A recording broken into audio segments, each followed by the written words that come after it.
Hi, അപ്പോൾ ഞങ്ങൾ അങ്ങനെ ഗാർഡൻ്റെ അകത്തൊക്കെ കയറി കേട്ടോ. ഗാർഡൻ്റെ അകത്ത് കയറിയ ഉടനെ തന്നെ അവിടെ മാപ്പൊക്കെ വെച്ചിട്ടുണ്ട്, അതുപോലെ കുറേ ഫുഡ് ഐറ്റംസ് ഒക്കെ ഉണ്ട്. അപ്പോൾ അവിടുന്ന് ഓരോ ഐസ്ക്രീമൊക്കെ വാങ്ങി കഴിച്ചിട്ടാണ് ഞങ്ങൾ അകത്തോട്ട് നടന്നത്. അത്യാവശ്യം നടന്ന് കാണാനുണ്ട്.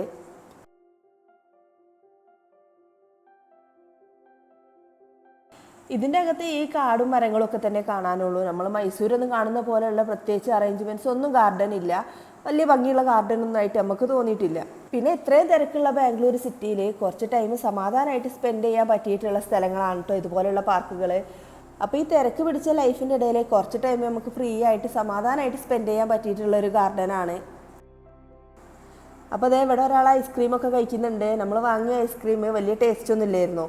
അപ്പോൾ എല്ലാവരും അത് വേസ്റ്റിൽ കൊണ്ടിടുക ചെയ്തത്. അപ്പോൾ ആ വേസ്റ്റിൽ നിന്ന് എടുത്ത് കൊണ്ടുവന്നിട്ട് ആൾ ഐസ്ക്രീം കഴിക്കുകയാണത്.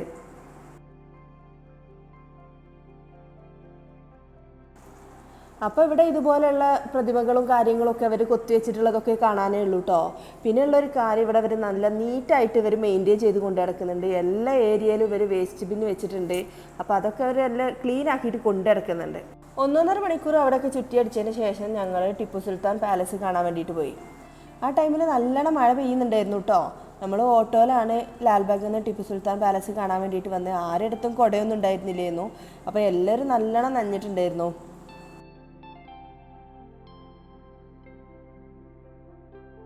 നമ്മൾ ടിപ്പു സുൽത്താൻ പാലസ് എന്നൊക്കെ പറയുമ്പോൾ അധികം വലിയ എക്സ്പെക്റ്റേഷൻ ഒന്നും വെക്കരുത്. മൈസൂർ പോലെയുള്ള പാലസൊന്നുമല്ല, ചെറിയൊരു പാലസാണ്.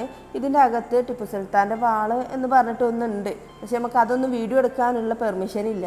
ഇങ്ങനെ പുറം ഭാഗത്തൊക്കെ നമുക്ക് വീഡിയോ എടുക്കാനുള്ള പെർമിഷനേ ഉള്ളൂ. മഴ ആയതുകൊണ്ട് തന്നെ നമ്മൾ ഒരുപാട് ടൈം ഇവിടെ വെയിറ്റ് ചെയ്തിട്ടാണ് കേട്ടോ അടുത്ത സ്ഥലം കാണാൻ വേണ്ടിയിട്ട് പോയത്. നല്ല മഴ ആയിരുന്നു. ഒരു അരമണിക്കൂറിൻ്റെ അടുത്ത് നമ്മൾ അതിൻ്റെ അകത്ത് സ്പെൻഡ് ചെയ്തിട്ടുണ്ടായിരുന്നു. മഴയൊക്കെ തോർന്നതിന് ശേഷം നമ്മൾ ഓട്ടോ വിളിച്ചിട്ട് മെട്രോ സ്റ്റേഷനിൽ പോയി. ബാക്കിയുള്ള യാത്ര മെട്രോയിലാണ്. അപ്പോൾ ഫസ്റ്റ് ടൈമാണ് കേട്ടോ ഞങ്ങൾ മെട്രോ കയറാൻ വേണ്ടിയിട്ട് പോകുന്നത്. ഞങ്ങളുടെ യാത്ര അധികവും ഓട്ടോയും ബസ്സും മെട്രോ ഒക്കെ തന്നെ ആയിരുന്നു കേട്ടോ.